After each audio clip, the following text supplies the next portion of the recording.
Good morning everyone. बच्चों, हम वितान का तीसरा पाठ आलो अंधारी उसकी समरी कर चुके हैं। तो आज डिस्कस करते हैं क्वेश्चन आंसर।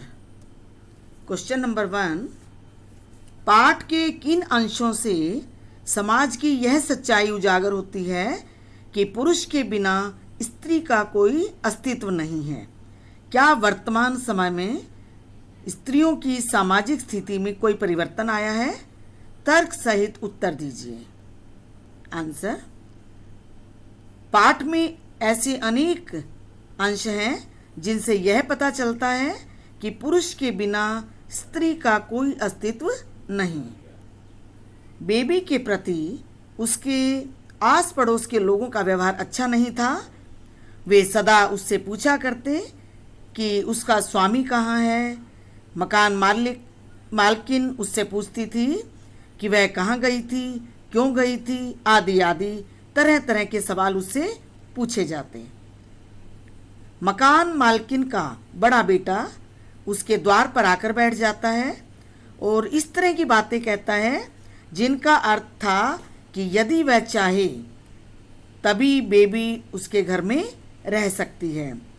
बेबी संक्षेप में है, पूरा नाम क्या है? बेबी हौलदार। यह नाम कब पड़ा? जब उसकी पुस्तक प्रकाशित हुई थी। नेक्स्ट तर्क है, कुछ लोग जानबूझकर उसके स्वामी के विषय में प्रश्न पूछा करते थे और इसी बात पर उसे ताने देते या उस पर व्यंग करते थे। जब झुग्गियों पर बुलडोजर चलाया गया तो सभी अपना सामान समेटकर दूसरे घरों में चले गए, लेकिन वह अकेली बच्चों के साथ खुले आसमान के नीचे बैठी रही। तो इन सभी अंशों से यह स्पष्ट होता है कि पुरुष स्त्री पर ज्यादती करे तो भी पूरे समाज की ज्यादतियों से बचने का एक सुरक्षा कवच तो है ही। कौन? पुरुष। वर्तमान समय में भी इस मानसिकता में कोई खास अंतर नहीं आया है। बेबी हौलदार के अनुभव किसी बहुत पुराने जमाने के नहीं, वर्तमान समय के ही हैं। वह झुग्गी वासियों की मानसिकता नहीं, वरन मध्यम एवं उच्च वर्ग की भी समस्या है। इसे कोई भी वर्ग नकार नहीं सकता, मगर स्त्री अपने आत्मविश्वास के बल पर कुछ भी कर सकने की क्षमता रखती है, योग्यता रखती है।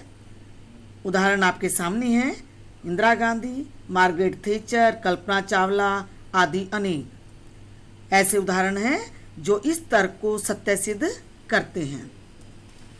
नेक्स्ट क्वेश्चन, अपने परिवार से तातुश के घर तक के सफर में बेबी के सामने रिश्तों की कौन सी सच्चाई उजागर होती है? आंसर: बेबी के अपने परिवार में माता पिता, भाई भाभी, बहन आदि सभी थे, लेकिन सब नाम के ही थे। बिना सोचे समझे एक 13 वर्ष की लड़की को अधेड़ पुरुष के साथ बांध दिया गया। मुसीबत के समय में भी भाइयों ने उसे कोई सहारा नहीं दिया, यहाँ तक कि उसकी माँ की मृत्यु की सूचना भी नहीं दी गई। यह खून का रिश्ता रखने वाले लोगों का हाल था। इधर दूसरी तरफ तातुश जैसे दयालु मनुष्य बेबी के दुख दर्द को समझकर उसे अपने घर में आश्रय देते हैं। उसके बच्चों की देखरेख, उनके लिए दूध, दवा, स्कूल आदि की व्यवस्था तक करते हैं। बेबी के स्वास्थ्य का ध्यान रखते हैं। उसके बड़े बेटे को खोज कर लाते हैं। वास्तव में उन्होंने जैसा व्यवहार किया ऐसा आज के युग में शायद ही देखने को मिलता है, लेकिन इससे यह जरूर साबित होता है कि करुणा, दया और स्नेह के संबंध खून के रिश्तों से कहीं बढ़कर होते हैं। नेक्स्ट क्वेश्चन, इस पाठ से घरों में काम करने वालों के जीवन की जटिलताओं का पता चलता है। घरेलू नौकरों को और किन समस्याओं का सामना करना पड़ता है, इस पर विचार कीजिए। आंसर: घरेलू नौकरों की अनेक समस्याएं बेबी हौलदार की आत्मकथा से अपने आप उजागर होती हैं। इसके अलावा अन्य कई कठिनाइयाँ उन्हें झेलनी पड़ती हैं।